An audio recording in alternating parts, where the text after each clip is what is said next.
En 2014, la ville d'Ibadan au Nigeria est secouée par une révélation terrifiante. Une odeur nauséabonde attire l'attention des résidents près de la forêt de Soka, une zone habituellement calme. Les rumeurs commencent à circuler, et des groupes de curieux décident d'explorer l'origine de cette odeur. À la suite de ces rumeurs, le 22 mars 2014, des conducteurs de mototaxis appelés Okada, préoccupés par la disparition d'un des leurs, se lancent dans une recherche effrénée. Ce qu'ils découvrent dépasse toute imagination. Au cœur de la forêt, un bâtiment délabré, à première vue abandonné, renferme un terrible secret. En s'aventurant dans ce lieu sinistre, ils découvrent 23 survivants, réduits à des ombres humaines, enchaînés, dévorés par la faim et la maladie.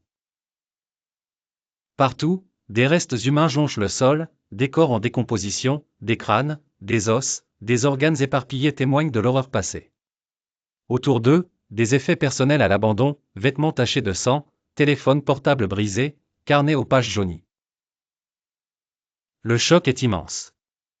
Rapidement, la nouvelle se répand comme une traînée de poudre à travers le Nigeria, enclenchant une vague d'indignation et de colère. Des manifestations éclatent. Les habitants, furieux de l'inaction apparente des autorités, descendent dans les rues pour exprimer leur colère.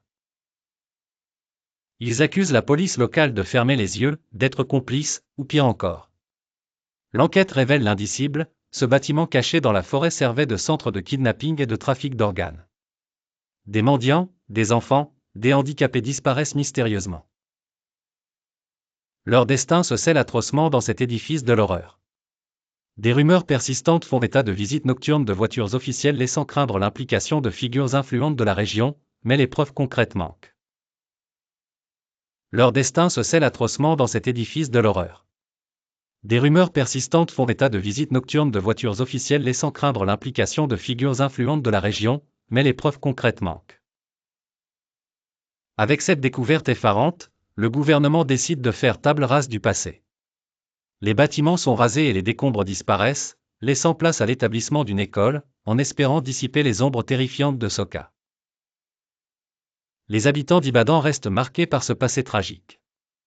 La forêt de Soka, malgré ces changements, est encore considérée par beaucoup comme un endroit maudit, qu'ils n'osent approcher ni le jour ni la nuit.